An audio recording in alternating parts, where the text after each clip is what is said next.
কবিতাৰ নাম একটকীয়া জীৱন।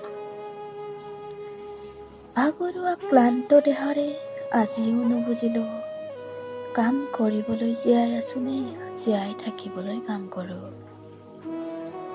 আজিৰ যুগত ভৰা মানিবেগটোৰে পৃথিৱীৰ চিনাকি পৰ্ব, আৰু খালী মানিবেগেৰে চিনাকি দিয়ে আপোন মানুহৰ। মা দেউতাৰ পইচাত চখ পুৰা হয়, আৰু নিজৰ কামানিত মাথো প্ৰয়োজনবোৰ।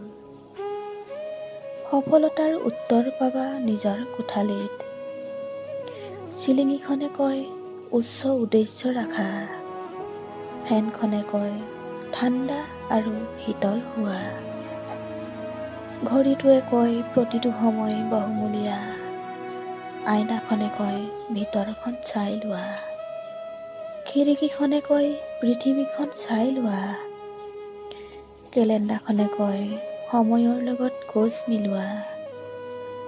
নিজৰ লক্ষ্যত উপনীত হ'বলৈ সম্পূৰ্ণ জোৰ দিয়া দুৱাৰৰ হুকুম।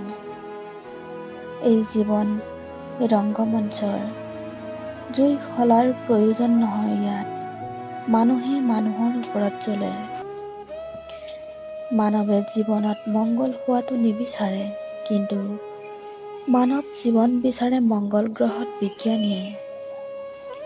শিলাখণ্ডক সন্তুষ্ট কৰিবলৈ এপাহ ফুল হত্যা কৰি পুনৰ পাপ কৰি আহিলো, এয়াই নহয় জানো নিদ্ৰা অৰ্ধমৃত্যু।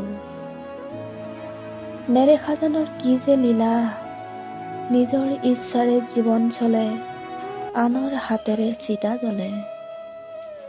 ৰেখাবোৰ বৰ আচৰিত, কপালত আঁকিলে ভাগ্য, মাটিত আঁকিলে সীমা, এয়াই নেকি ভাগ্যৰ সীমিত সংগ্ৰাম।